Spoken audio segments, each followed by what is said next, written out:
Dear student, welcome to the SK Maths coaching classes. Today we will start unit number 4, linear algebra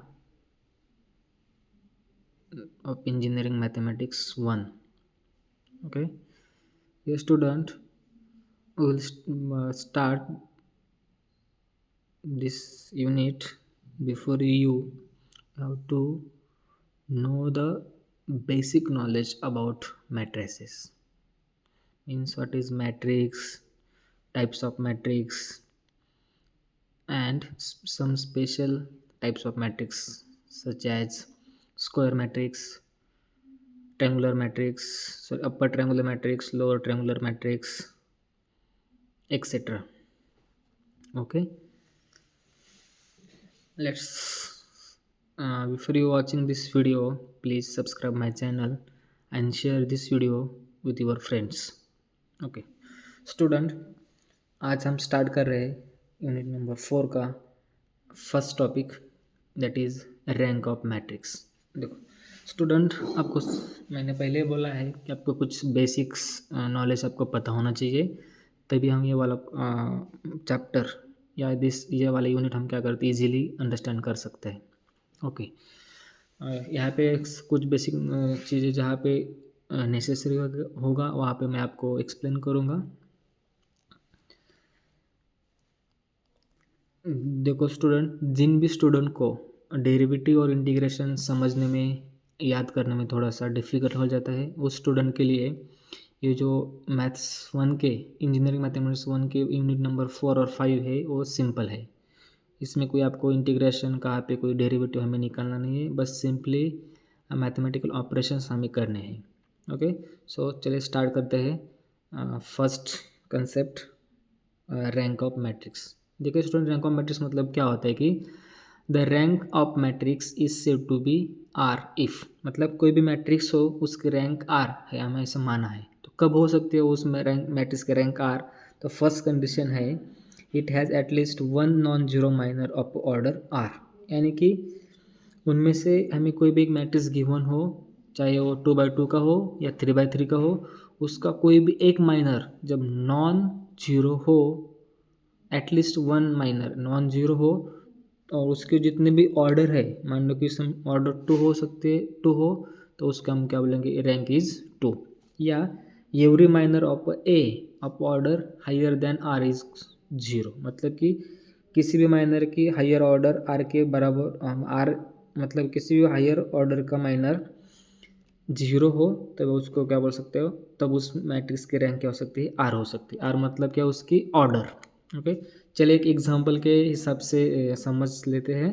जैसे कि हमें यहाँ पे एक मैट्रिक्स ले रखा है कि ए इज इक्वल्स टू 1 2 3 2 3 4 3 5 3 4 5, ये उस मैट्रिक्स की क्या है, एलिमेंट है। देखो हमें क्या करना है, इनमें से कोई भी एक माइनर को चेक करना है कि वो नॉन जीरो के बराबर आ रहा है कि नहीं आ रहा है। ठीक है, हम इसको माइनर 1 1, फर्स्ट माइनर हम फाइंड करते हैं AM1, मतलब कि फर्स्ट कॉलम का माइनर हमने निकाला, तो उसके एलिमेंट क्या आ सकते हैं इन द डिटरमिनेंट फॉर्म 1 2 2 3। इसको हमने सॉल्व किया तो 3 1 जा 3 -2 4 जा 4, यानी कि कितना आंसर आ रहा है, -1 आ रहा है, यानी कि इज़ नॉट इक्वल्स टू कितना आ रहा है, 0 आ रहा है। अब देखो इस माइनर की ऑर्डर कितनी है, ये जो भी डिटरमिनेंट है कितने कितने का है, 2/2 का है, यानी कि हम ऐसे बोल सकते हैं कि rank of A is equals to कितनी हो सकती है, 2। 2 क्यों? क्योंकि हमारा इस माइनर का ऑर्डर कितना है, 2 है, तो उस रैंक कितनी, और इस मैट्रिक्स की रैंक कितनी आ सकती है, 2 आ सकती है। ओके, अब देखो हमें जो भी गिवन मैट्रिक्स है वो मैट्रिक्स कितने का है, 3/3 का है, तो इसकी मैक्सिमम रैंक कितनी हो सकती है, 3 हो सकती है। मिनिमम कितनी हो सकती है, 0 हो सकती है, 1 हो सकती है, 2 हो सकती है, या 3 भी हो सकती है, लेकिन 3 से ज़्यादा उसकी रैंक नहीं होंगी। इससे हम याद रख सकते हैं कि इसकी रैंक क्या आने वाली है या क्या नहीं आने वाली। ओके, सॉरी मैंने यहाँ पे गलत बोला कि रैंक कभी भी 0 नहीं हो सकती है, रैंक 1 2 3 यहाँ तक कोई भी हो सकती है। ओके, चलिए स्टूडेंट, आई होप ये जो भी रैंक ऑफ मैट्रिक्स का कंसेप्ट है आपको समझ में अच्छे से समझ में आ गया होगा। यहाँ पे देखो मैंने एक नोट भी लिखा है आपके लिए। नोट क्या है कि जिन भी स्टूडेंट को ये वाला जो डेफिनेशन है रैंक का समझ में ना आया है, उन जो लोग क्या कर सकते हैं, इस वाले डेफिनेशन को आप याद कर सकते हैं। ये वाला डेफिनेशन क्या कह रहा है कि number of non zero rows in upper triangular matrix is called rank of matrix. आप ऐसे भी बोल सकते हैं कि number of non zero rows in a matrix is known as a rank. जैसे कि मान लो यहाँ पे देखो यही मैट्रिक्स को हम यूज़ करेंगे। ये क्या है 1 2 3 है, क्योंकि इसमें नंबर ऑफ नॉन जीरो कितने है, यहाँ पे देखो नंबर ऑफ नॉन जीरो 3 है, लेकिन इसका आंसर तो कितना आ रहा है 2 आ रहा है। लेकिन ये वाला मैट्रिक्स कब ये वाला डेफिनेशन कब यूज़ करना है, तब यूज़ करना है जबकि आप उस मैट्रिक्स के ऊपर कोई भी ट्रांसफॉर्मेशन करें, यानी कि रो ट्रांसफॉर्मेशन करे या कॉलम ट्रांसफॉर्मेशन करे, तब उस टाइप हमें ये वाले डेफिनेशन क्या करने यूज़ करनी। ठीक है, चलो चलो स्टूडेंट, नेक्स्ट कंसेप्ट है हमारा rank by using normal form, यानी कि हमें रैंक ही फाइंड करनी है, लेकिन नॉर्मल फॉर्म को यूज़ करके हमें क्या करना है, रैंक फाइंड करना है। यानी कि जो अभी हमने नोट पे डेफिनेशन पढ़ी थी, तो वो वाली डेफिनेशन हम यहाँ पे यूज़ कर सकते हैं नॉर्मल फॉर्म को यूज़ करते समय। अब देखो नॉर्मल फॉर्म क्या होता है कि कोई भी हमें एक मैट्रिक्स गिवन है, उस मैट्रिक्स के ऊपर हम कोई भी ऑपरेशन परफॉर्म कर रहे हैं, उस ऑपरेशन परफॉर्म करने के बाद उस मैट्रिक्स को हम क्या करें, एक स्पेशल टाइप के मैट्रिक्स में कन्वर्ट करेंगे और वहाँ पे रैंक फाइंड करेंगे। चलो कैसे फाइंड करेंगे देखेंगे। क्या बोला है कि find by performing elementary transformation any non zero matrix A can be reduce in the following 4 form called as normal form. Okay, यानी कि हमें कोई भी एक मैट्रिक्स गिवन है, मान लो ये वाला मैट्रिक्स है ABCDEFGHI, ये वाला हमें क्या मैट्रिक्स है, इसकी ऑर्डर है 3/3। अब देखो इस मैट्रिक्स के ऊपर हमें क्या करना है, एलिमेंट्री ट्रांसफॉर्मेशन क्या करना है, अप्लाई करना है। ओके, क्योंकि ये क्या है नॉन जीरो मैट्रिक्स है, यानी कि नॉन जीरो मतलब कि इसकी एलिमेंट नॉन जीरो होनी चाहिए। समटाइम्स कोई एक दूसरा एलिमेंट जीरो हो सकता है, लेकिन ऑल एलिमेंट जीरो नहीं हो सकते, या उसको हम जीरो होगा तो उसने इसके ऊपर या उस मैट्रिक्स को हम नॉर्मल फॉर्म में कन्वर्ट नहीं कर सकते। ठीक है, ये क्या होना चाहिए, कोई भी जो भी मैट्रिक्स गिवन है वो क्या होना चाहिए, नॉन जीरो होना चाहिए, तभी उसको हम कोई भी परफॉर्मिंग करके क्या कर सकते हैं, उसको नॉर्मल फॉर्म में रिड्यूस कर सकते हैं। अब देखो जब हम उसको नॉर्मल फॉर्म में रिड्यूस करेंगे तो हमें मैट्रिक्स ए वाला ऐसा भी मिल सकता है, ये वाला मैट्रिक्स ऐसा भी हो सकता है, ये वाला मैट्रिक्स ऐसा भी हो सकता है, और ये वाला मैट्रिक्स ऐसा भी हो सकता है। ओके, ऐसा मतलब ये क्या है, आर मतलब वहाँ पे क्या हो सकते हैं, उसकी ऑर्डर हो सकती है। ओके, चलो अब उसका वर्किंग रूल क्या है हम समझते हैं। देखो उसका वर्किंग रूल क्या है, सबसे पहले हमें क्या करना है, जो भी हमें गिवन मैट्रिक्स है, ओके, जो भी हमें गिवन मैट्रिक्स है उसका जो A11 एलिमेंट है, यानी कि फर्स्ट रो और फर्स्ट कॉलम का जो भी एलिमेंट है उसको किस में कन्वर्ट करना है, इज इक्वल 1 के बराबर उसको क्या करना है, कन्वर्ट करना है। यानी कि जो हमने मैट्रिक्स यहाँ पे एग्जाम्पल के तौर लिया था, इसका A11 का एलिमेंट क्या है, A है, या इस एलिमेंट को हमें क्या करना है, 1 में क्या करना है, कन्वर्ट करना है। अब ये 1 कन्वर्ट कैसे कर सकते हैं, हमें कोई भी इसके ऊपर मैथमेटिकल ऑपरेशन कर सकते हैं, कोई इसको डिवाइड कर सकता है, कोई उसको माइनस कर सकता है, कोई उसको सबट्रैक्ट कर सकता है, कोई प्लस भी कर सकता है। ओके, आपके हिसाब से कोई भी चीज़ कोई भी ऑपरेशन उसके ऊपर हम कर सकते हैं, जो कि हमें क्या चाहिए, A11 इज इक्वल्स टू क्या चाहिए, 1 चाहिए। ओके, नेक्स्ट स्टेप में क्या करना है हमें, जैसे भी हमें इस एलिमेंट को 1 में कन्वर्ट करेंगे, देन उसके बाद हम क्या करना है, get 0 below A11 is equals to 1 by row transformation. यहाँ पे RT मतलब क्या है, रो ट्रांसफॉर्मेशन, एंड R1 ओनली, मतलब कि जैसे भी हमें A11 एलिमेंट 1 मिलेगा, तो उसके नीचे वाले जितने भी एलिमेंट्स हैं उसको क्या करना है, 0 में कन्वर्ट करना है।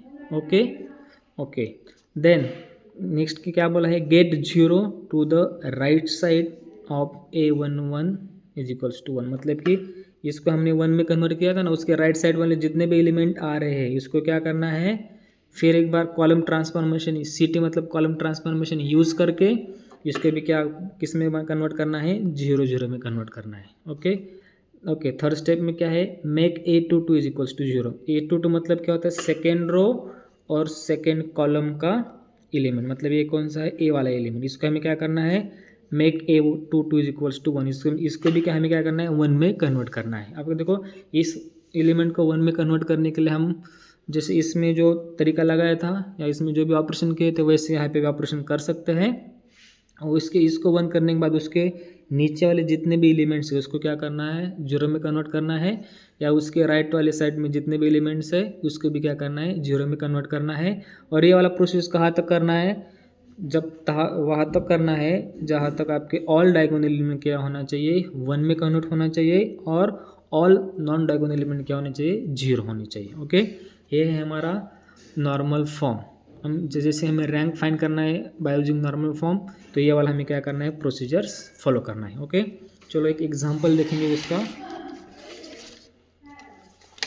ठीक है, चलो ये वाला एग्जांपल है। इस एग्जांपल में हमें क्या बोला है, हमें बोला है find the rank of following matrix by using normal form.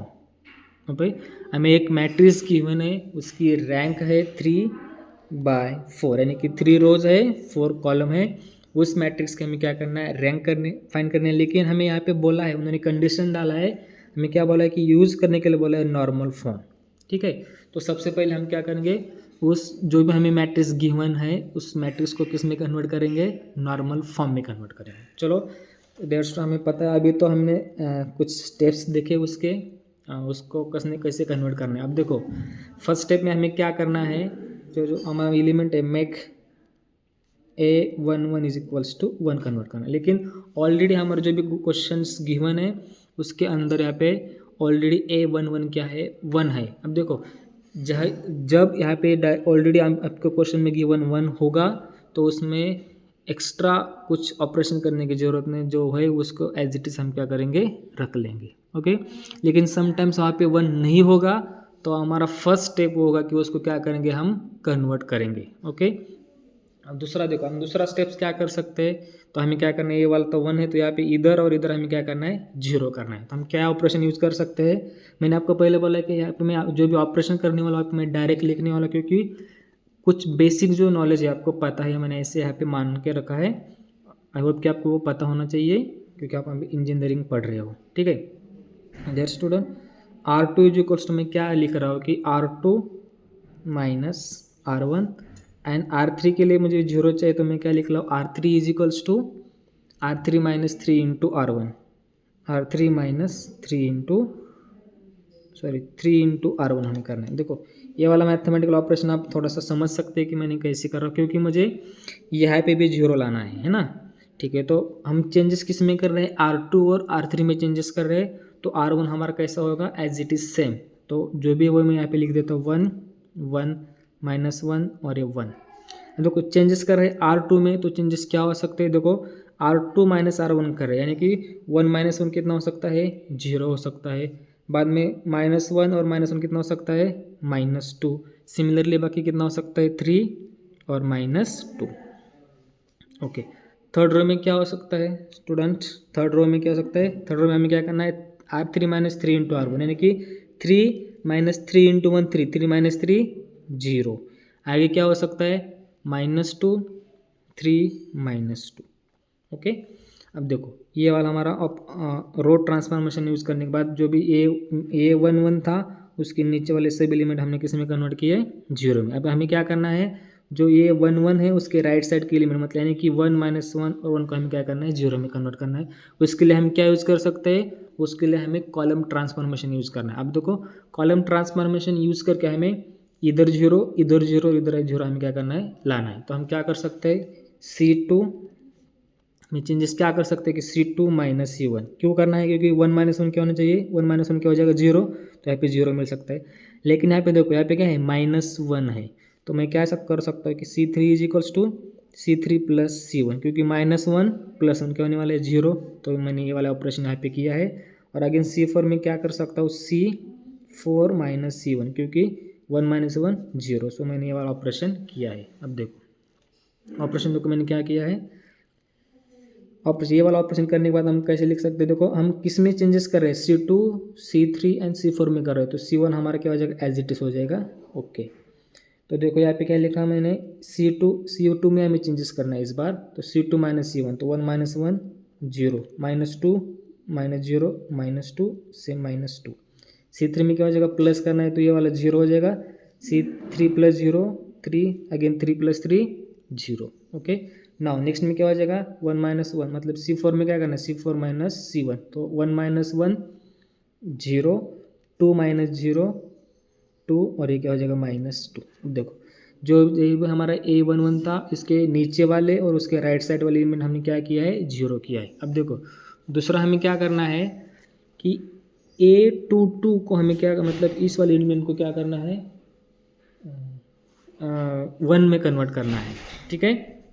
तो 1 में कन्वर्ट करने के लिए हम क्या कर सकते हैं, तो मैंने एक ऑपरेशन यूज कर सकता हूँ कि C2 is equals to -1/2 into C2, यानी कि मैंने C2 को क्या किया है -1/2 से मल्टीप्लाई किया कि इसकी वजह से हमें क्या मिल गया, क्या हो जाएगा यहाँ पे मुझे 1 मिलेगा। अब देखो आप R2 को भी डिवाइड करके ये वाला कर सकते थे, लेकिन जब मैं R2 को डिवाइड करूँगा तो यहाँ पे 1 आ जाएगा, लेकिन यहाँ पे 3/2 आ जाएगा, तो यहाँ पे फ्रैक्शन में नंबर आ जाएगा, तो आगे वाला कैलकुलेशन हमारा थोड़ा सा टफ हो सकता है। तो मैंने यहाँ पे कॉलम को यूज़ किया है। ये वाला ऑपरेशन करने के बाद मैं कैसे लिख सकता हूँ 1 0 0 0 एज इट हो जाएगा, ये 0 ये माइनस वन का प्लस से +1 हो जाएगा, ये 3 और ये -2, ये 0 ये भी +1 हो जाएगा, ये 3 और ये क्या है -2, ये वाला चेंजेस हो जाएगा। ओके, चेंजेस देख लेना। ओके, ये वाले चेंजेस हमने किया है मैट्रिक्स अपोज करने के बाद। अब देखो हमें क्या करना है, ये जो हमें +1 मिला है ना, अब यही चाहिए था हमें 1, इसके नीचे वाला तुरंत जो भी एलिमेंट है वो क्या करना है 0 करना है, देन उसके राइट साइड वाले एलिमेंट क्या करना है 0 करना है। अब देखो ये तो सिंपल है, ये वाला 0 करने के लिए हम क्या कर सकते हैं, हमें C3 में चेंजेस करना है, तो मैं क्या लिखूँगा R3 में चेंजेस करना है, तो हमें क्या लिखूँगा R3 माइनस R2, इस बार हमें 2 को यूज़ करेंगे, 1 को यूज़ नहीं करेंगे। तो देखो ये R1 एज इट इज हो जाएगा 0 0 0, ये 0 1 और ये क्या हो जाएगा 3 एज इट इज रहेगा, ये -2 एज इट इज। अब R3 में चेंज हो जाएगा, तो 0 1 -1 0, 3 -3 0, 2 -2 ये भी क्या हो जाएगा 0 हो जाएगा। ओके, देखो हमें तो इसके नीचे वाले जितने भी एलिमेंट थे पूरे के पूरे हमें 0 मिले। अब हम क्या करना है, उसके जो राइट साइड है वो एलिमेंट क्या करना है 0, और इसके राइट साइड के एलिमेंट में 0 करना है, तो हम क्या करेंगे कॉलम ट्रांसफॉर्मेशन यूज़ करेंगे। तो कॉलम किस में चेंज करना है, देखो C3 में और C4 में चेंजेस करना है, तो हम ऑपरेशन का यूज़ करेंगे C3 में। C3 इजिकल्स टू क्या हो सकता है, देखो C3 -3 into C2, and C4 में चेंजेस क्या हो सकते हैं, देखो C4 +2 इंटू C2। तो देखो चेंजेस क्या हो सकते हैं देख लेना। अब देखो चेंजेस हम कर रहे हैं C3 और C4 में, तो C1 और C2, देखो हम C3 में ऑपरेशन कर रहे हैं, C3 equals to -3 into C2, और C4 इजिकल ऑपरेशन कर रहे हैं हम C4 +2 इंटू C2। तो देखो हम चेंजेस कर रहे हैं C3 एंड C4 में, तो C1 और C2 एज इट इज रहेंगे, यानी कि 1 0 0 0 1 0। अब देखो हमें क्या करना है, चेंजेस में क्या होने वाला है C3 -3 इंटू C2, ये वाला 0 चेंजेस कुछ नहीं हो जाएगा, यहाँ पे क्या आ जाएगा 0, यहाँ पे भी क्या आ जाएगा 0। ओके, अब C4 में क्या है C4 +2 into C2, 0 +2 into C2 क्या आने वाला है, यहाँ पे देखो ये भी क्या हो जाएगा हमारा 0 0 और ये भी 0 आ जाएगा। देखिए स्टूडेंट, हमें ये जो हमारा नॉर्मल फॉर्म क्या कहता था, all the diagonal element is equals to 1 and all the non diagonal element is equals to भी 0। तो हमने इसको कन्वर्ट किया है। तो अब देखो हमें क्या फाइंड करना है, रैंक फाइंड करनी है हमें, ठीक है। देखो यहाँ पे हमें क्या करना था, एक नॉर्मल इस वाले मैट्रिक्स को नॉर्मल फॉर्म में कन्वर्ट करना था।